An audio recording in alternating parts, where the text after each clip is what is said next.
All right, a day late, but not a dollar soon. We're back with the next episode of Talkin' Lost, Season 2, Episode 4. Everybody Hates Hugo. Luke, finally, our first great episode of the season. Man of Science, Man of Faith was an awesome episode to kind of get us in, kind of show us this new run of Lost that we were in for. And then we kind of had two filler episodes that they probably could have fit into one. You know, they were definitely spacing out like they needed to. But this, I would say this is our first like full real episode. We got our second Hurley backstory episode, and it adds kind of, again, it's continuing what all the backstories are doing this season, which is it's adding more context to what we already knew about the characters. And we also see like, some more, dilemmas going on now that the hatch is starting to become more well known to the rest of the survivors. You got anything to say before we get started? I don't know if I agree with you that it was the first great episode. I really enjoyed the first three, and this one was more flashback focused than the other ones. As we get to the mysteries, I'm more inclined to be invested in the present stuff than the flashback. But this is a very good flashback episode too. Interesting. All right, our first Lost episode where we may be contending on opposite sides of the aisle for. This will be interesting. All of that and more on today's episode of Talkin' Lost.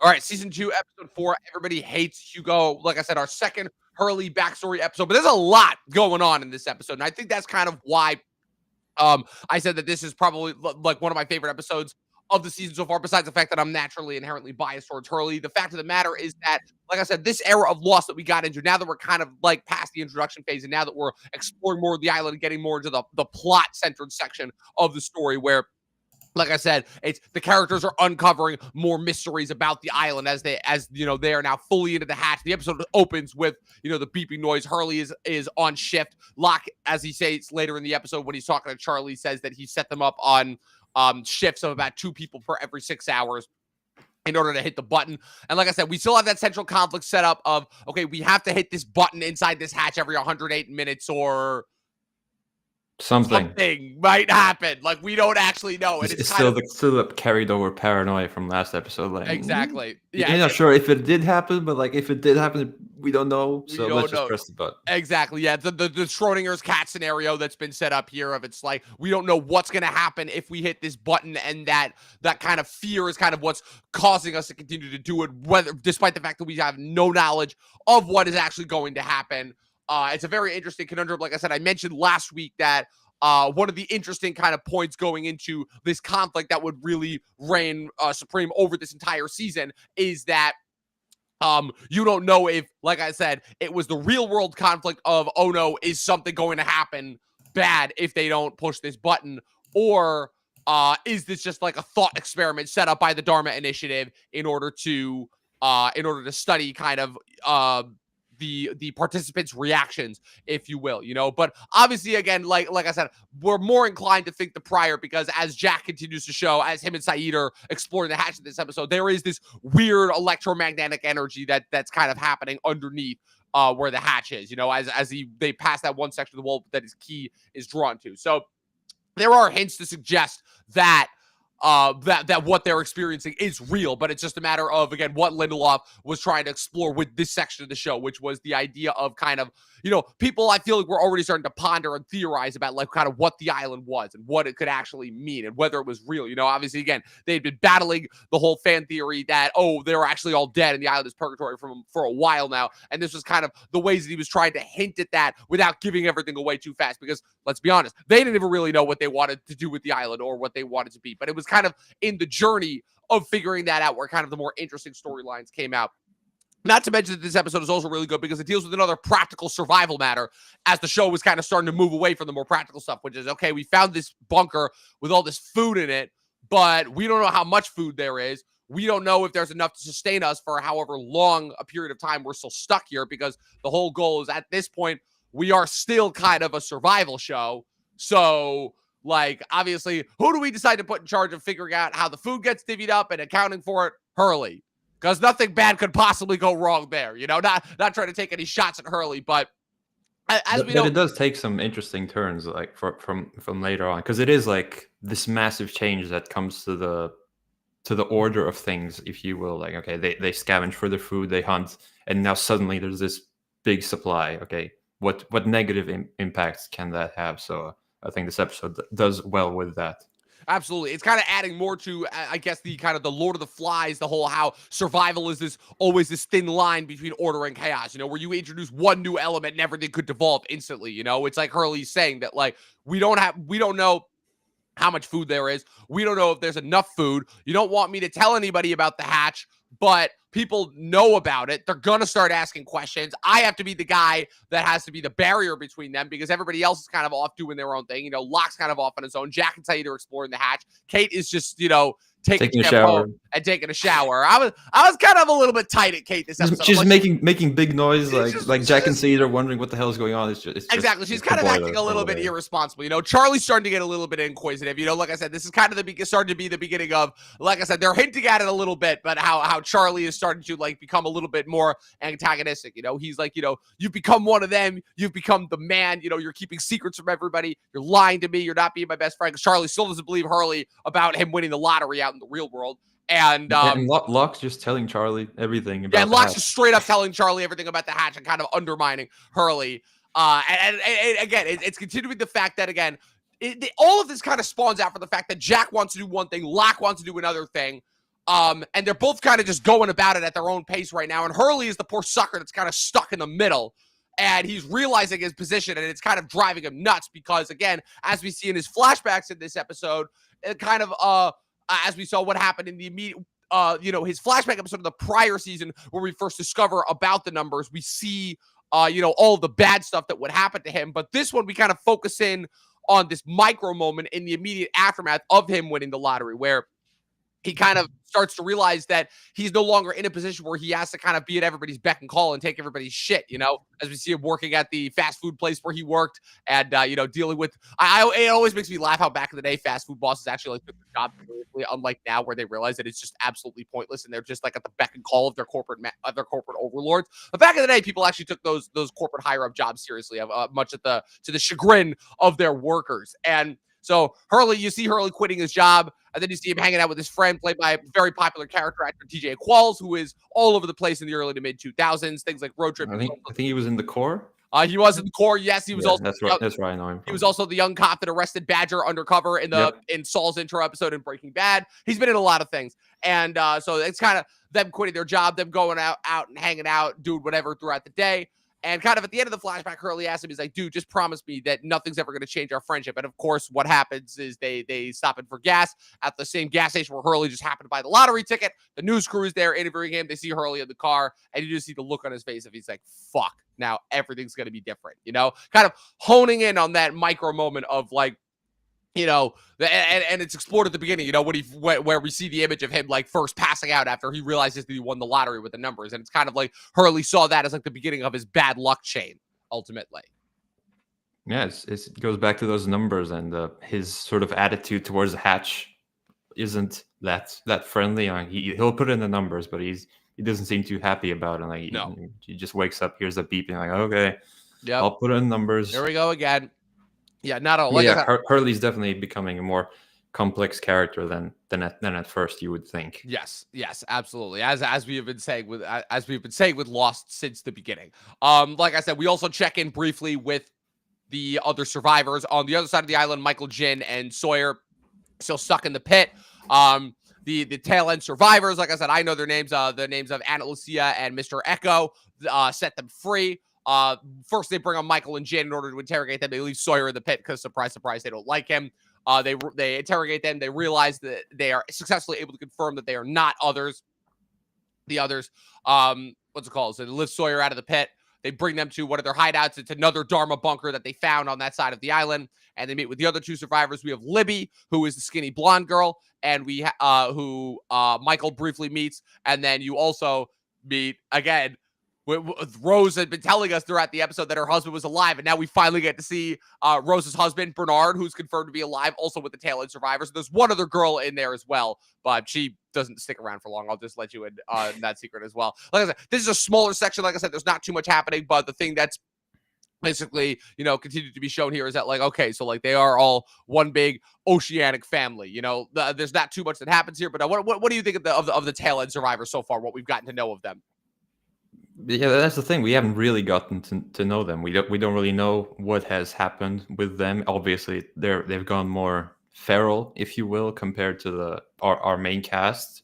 I'm sure we might learn something about their relationship with the others if they have one such as that. But yeah, there's this almost dramatic. I think it's called dramatic irony, right? When the audience knows something the characters don't. Like we Yes. know they're alive, Yes. but back on the other side of the island, Sun is told that Claire found the bottle, and Yes. that probably that they lead to that. I'm so sure there's going to be an emotional reunion of sorts Yes, exactly. whenever that happens. Exactly. Well, because the whole thing is that up until this point, the beach survivor, we've been so focused on everything going on in the hatch that we forgot that there are some people again who are still think that the what's it called, that the raft survivors are still out there. But this is their first indication, kind of, that like, oh, maybe that raft didn't work out for them ultimately. Maybe that yeah, maybe that didn't work out. So that's kind of our first indication of that. When Claire is walking on the beach, she finds the bottle, and then her and Shannon decide to give it to Sun, and you see Sun making the decision at the end to bury it rather than tell everybody else. So what's it called? What do you think is going through? So, like I said, it's a brief scene, and obviously, again, we know that Jin and Michael and Sawyer are alive on the other side of the island. But what do you think? What did you think what was going through Sun's head at that moment? I guess it's kind of an attempt to not kill the hope for everyone else, all the other 40 unnamed characters that are on the island That we with still them. don't know. No, but yeah, I think it's just to hold on to that pain and not pass it on to others. Yeah. Just have them believe in something so that they just are generally stronger on the island, because it's still a very precarious situation that Yes. they're in. Yeah. Going back to the tail end survivors real quick. I think what's interesting here is, like you said, there's a lot lesser of them. That's the first thing to note, is that, again, there's only five. Again, I counted. They can only afford so many extras. Well, that, but also it's like this. So, but this does have a story purpose as well, because there's only five of them.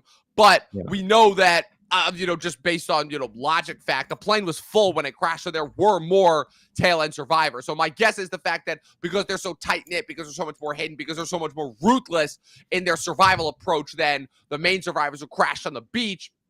So, this is going to lead you to assume that the others were definitely a lot. They probably ended up a lot more closer to the others. They were probably a lot more heavily affected by the others, which is why they're so much more distrustful, so much more unified, because they have to be, honestly. And obviously they're led by Ana Lucia, who we come to learn is a much more tough character than previously. Like I said, this was Michelle Rodriguez at the height of her girl bossdom. She was kind of the first one that was kind of leading the charge throughout the early 2000s before she was replaced by Well, future this was ones. 2007, 2005-ish, right? So this Yes, would have just been about. like, So, like, right a couple years after the first Fast and Furious, but yeah, before she rejoined the Fast and Furious and got Avatar. yeah, because she was only in the first one, and then she was barely in the fourth. She Yes. wasn't in, yeah, she wasn't in that many. Yeah, she really in the wasn't in. 2000s. Yeah, her big breakout was there was this boxing movie that came out, and I never remember the name of it, but it was this movie that she had the year before. I'm looking it up right now. It was this movie that she had the year before she landed the first Fast and Furious movie. It was called, I'm pulling it up right now.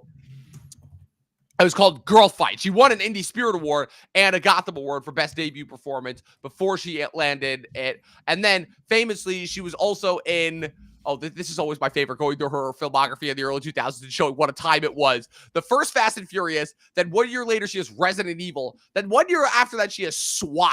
Have you ever heard of this movie, SWAT? I thought that was like one of those shows that has a million episodes, like 911 or It is. Fire PD It or is. something. It is. And But there's also a movie. It is based on this movie where, again, so it basically revolves around a special weapons task force, and the cast comprises of, and again, shows late 90s, early 2000s, Colin Farrell, Samuel L. Jackson, Michelle Rodriguez, and LL Cool J. And the bad guy, Jeremy Renner. It is a classic. Renner time. Classic early 2000s movie where you're like, this movie with this soundtrack and this feel and this dialogue could only have existed in this very, very specific time. I don't know if it's great, but it's pretty damn entertaining is all that I'm going to say. So yeah, that's kind of like was Michelle Rodriguez's claim to fame before she kind of settled in and kind of just doing Fast and Furious movies. And has she been in anything else really? She was in Dungeons and Dragons. Oh yeah, I forgot about that. Oh yeah, and she was in Widows too. Forgot about that one. Yeah, man, this filmography is not great. A couple other Resident Evil movies, 2 Machete movies, Battle Los Angeles. Wow, this is not looking good at all.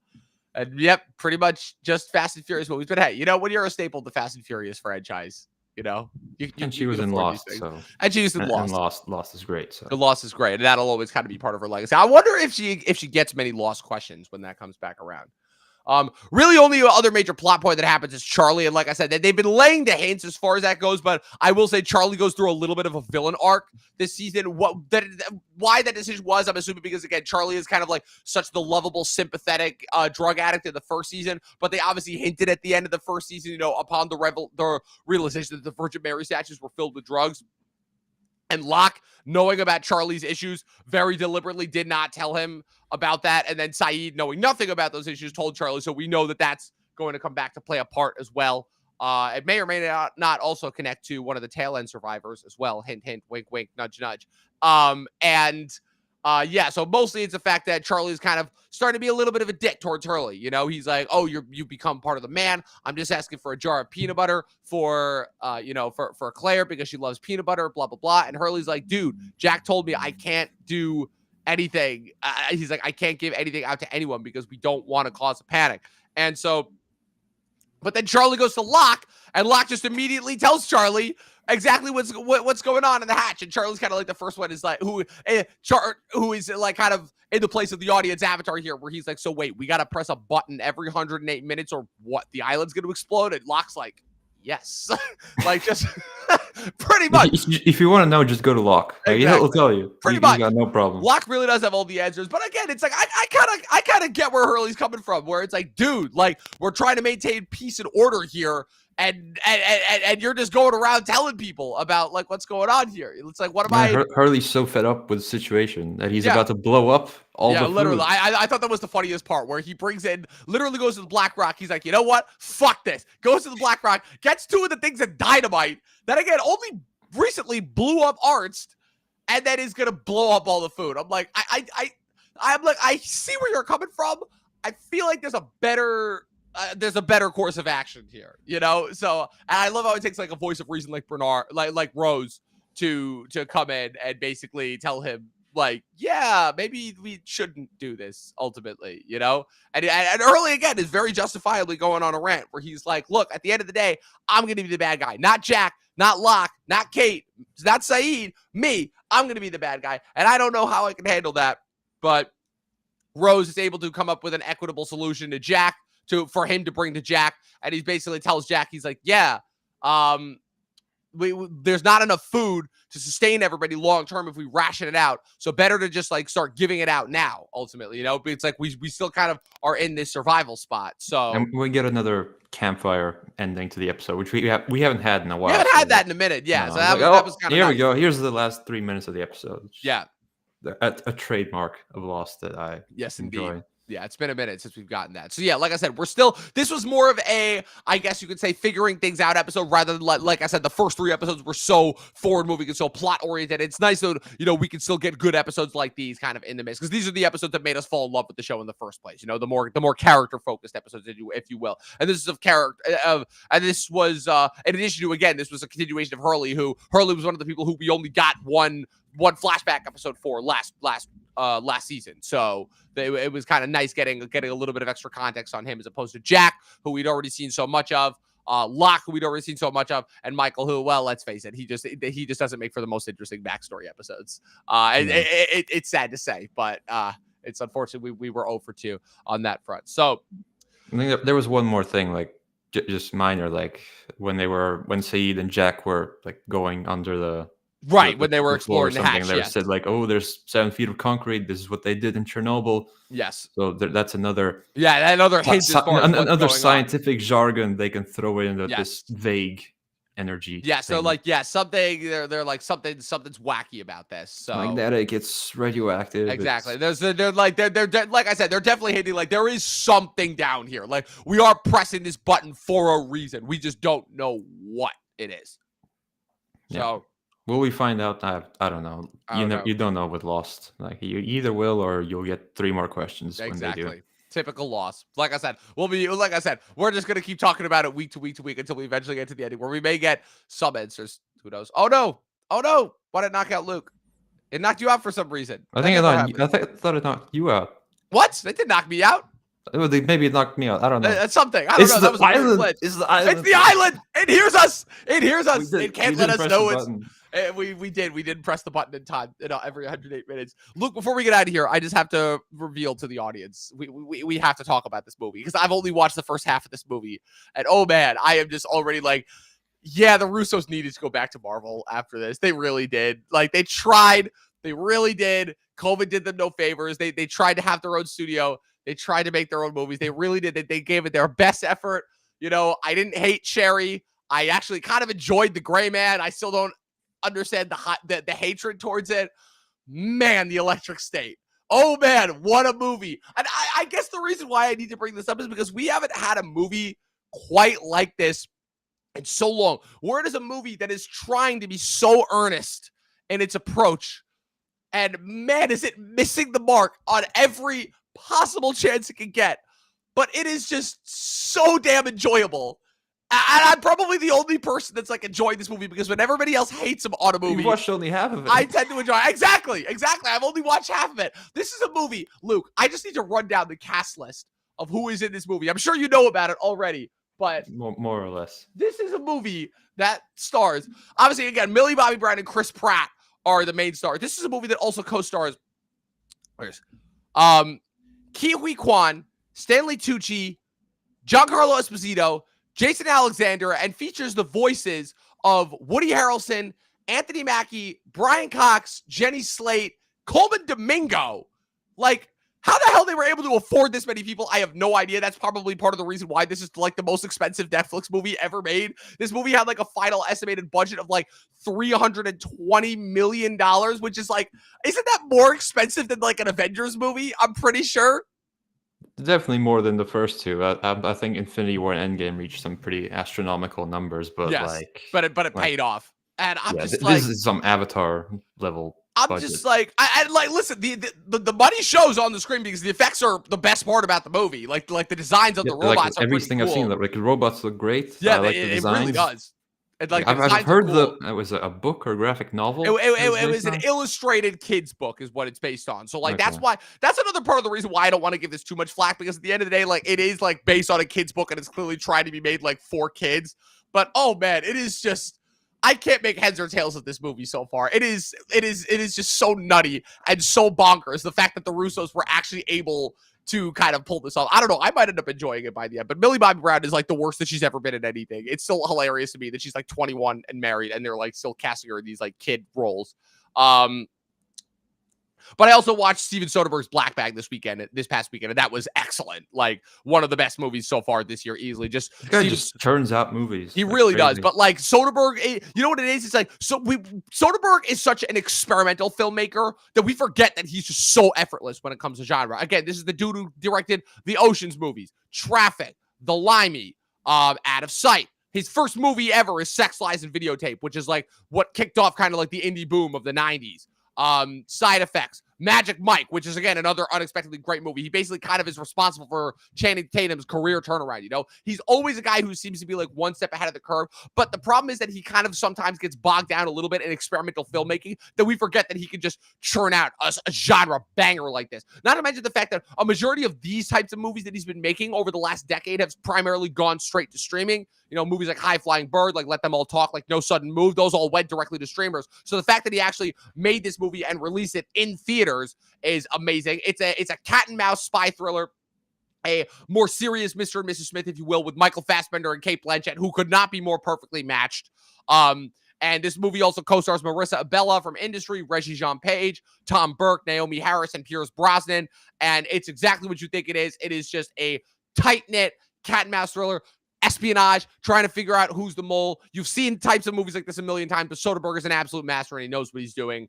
I had an absolute blast. There's really not too much more I can say about it. If you haven't seen it yet, I heavily recommend it. It was excellent. I will be doing it. It's only like 94 minutes. Mm-hmm. So it's a tight 94 minutes. And oh man, it, like I said, you can kind of sense like when it's going to be over, but like it is so perfectly paced. It's one of the few movies that comes out this year that you don't want it to be over when it is. And oh man, Blanchett and Fassbender, they need to do more movies together. Holy shit, they were perfectly matched. Also, like Blanchett making up for the absolute disaster that was Disclaimer this past year, because oh my god, that's another show I still can't make heads or tails of. But oh man, you see any movies this past weekend? Or no? I'm just getting ahead on our mission. Yes, on our mission rewatch. Like I said, we will be commencing that soon. I'm just still figuring out some Lost alumni in there. Yes, in the indeed. Movie. Yes, I know Sawyer's in the opening. Almost like they're all Bad Robot productions. So almost like they share some cast members. Also, fun fact: new J.J. Abrams show, Duster, set to be released in May, also starring Josh Holloway. So we'll see a little J.J. Abrams Josh Holloway reunion right there.